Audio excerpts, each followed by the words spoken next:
ዛሬ በጣም ጠቃሚና አስፈላጊ የሆኑ ነገሮችን እናነሳለን።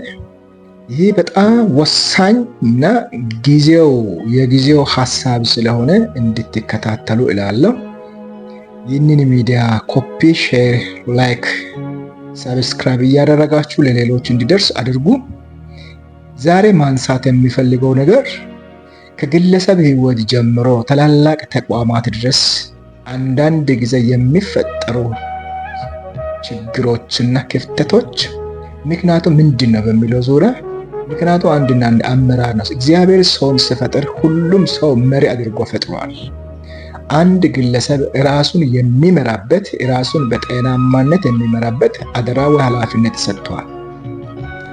ሐሳቡንም ንግግሩንም ስሜቱንም ያለው እግዚአብሔር በእጁ ያስቀመጠው ንብረት የሚመራበት ሀብት የሚመራበት የመሪነት ኃላፊነት ተሰጥቷል።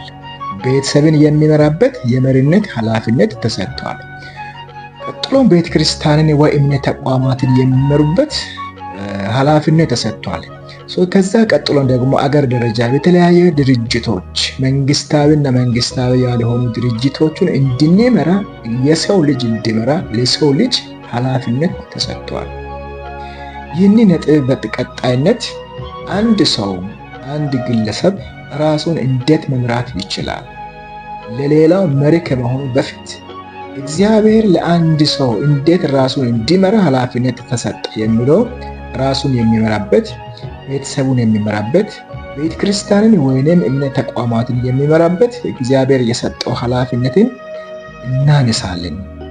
ዛሬ ደግሞ አንድ ነገር አንስቼ እናንተ ሀሳባችሁ እንዲሰጡ ፈልጋለሁ። ይሄ ነገር በጥናት ደረጃ የተነሱ ሀሳቦች ነውና በእምነት ተቋማት ስር የሚያገለግሉ የሚመሩ መሪዎች በተለያየ ጊዜ አንድ ጊዜ ወጥቶ ስብሰባ አደረጉና ዛሬ እኛ እየተጋፈጠን ያለነው ትልቁ ችግሩ ምንድን ነው በሚል ዙሪያ በተለያየ አብያተ ክርስቲያናት የተወጣጡ መሪዎች ውይይት ጀመሩ።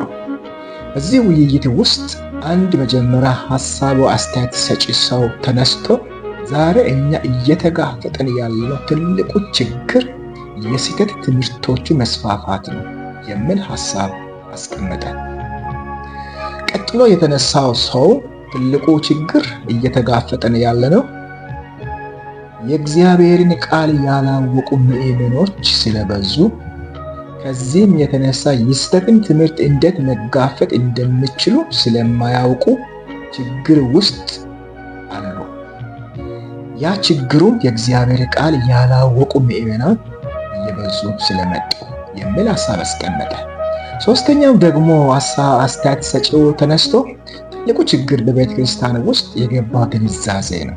ይህ ግንዛዜ በሁለት መንገድ ነው። አንደኛው ወላጆቻቸው ክርስቲያኖች ስለሆኑ ብቻ በቤተ ክርስቲያን ውስጥ ተወልደው ያደጉ ልጆች ለእግዚአብሔር ቃል ቦታ የማይሰጡና ለመንፈስ ቅዱስ ልባቸውን ያልከፈቱ ትውልድ ስለሆነ ግንዛዜ ወደ ቤተ ክርስቲያን ገብቷል የሚል አስቀመጠ።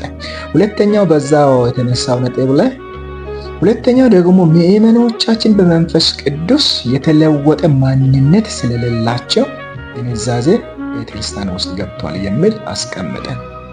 አራተኛው ሰውም ተነስቶ ዛሬ እኛ እየተጋፈጠን ያለነው ትልቁ ችግር ወንጌልን በተገቢው ሁኔታ ስላላሰራጨን፣ ስላላስተማረን፣ ቤተ ክርስቲያን ውስጥ ለሚከሰቱ ምክንያቶች ወንጌሉን በትክክል ስላላስተማረን ነው ብሎ አነሳ።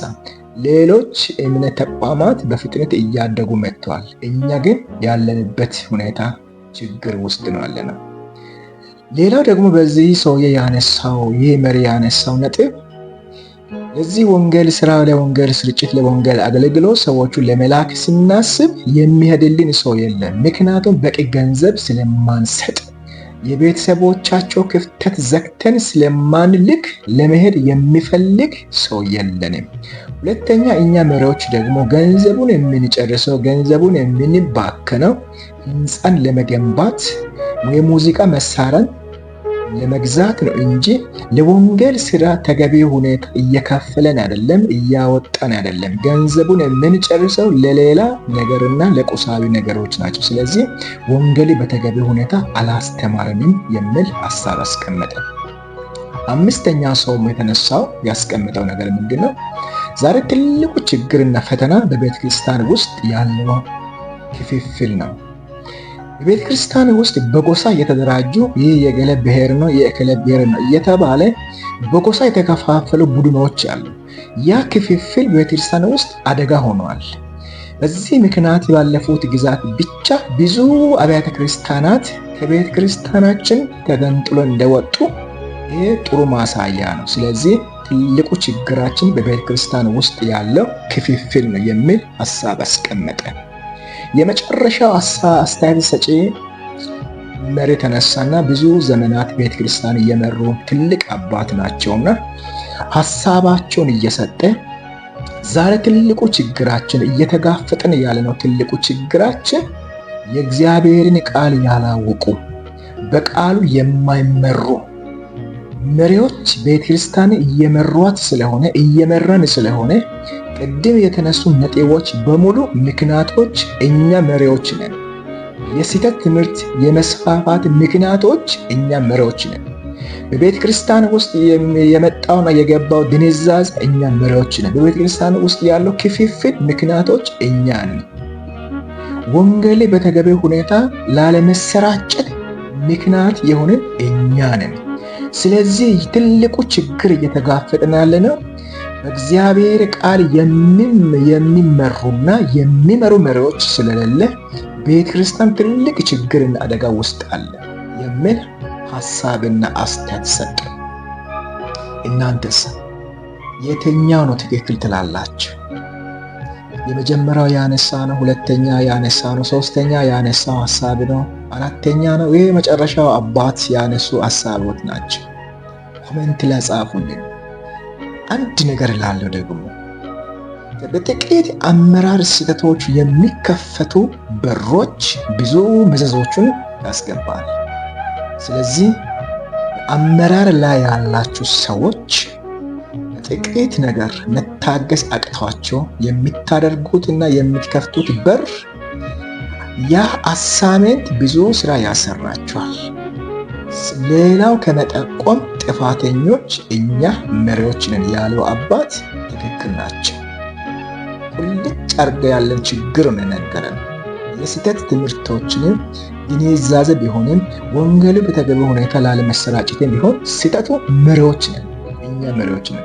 ዛሬ በቤተ ክርስቲያን ውስጥ በቤተሰብ ውስጥ በግለሰብ ደረጃ በአገር ደረጃ ለሚከሰቱ ችግሮቹ ምክንያቱ እኛ መሪዎች ነን። ስለዚህ ራሳችንን በቀጣይነት በሰፊው ራሳችንን ወራሱን አንድ ግለሰብ ራሱን እንዴት ይመራል፣ ቤተሰቡን እንዴት ይመራል በሚለው ዙሪያ ሰፊ ትምህርት እናነሳለን፣ ሰፊ ትምህርት እንማራለን። ተከታተሉ። ኮፒ፣ ሼር፣ ላይክ፣ ሳብስክራይብ አድርጉ። ሰናይ ጊዜ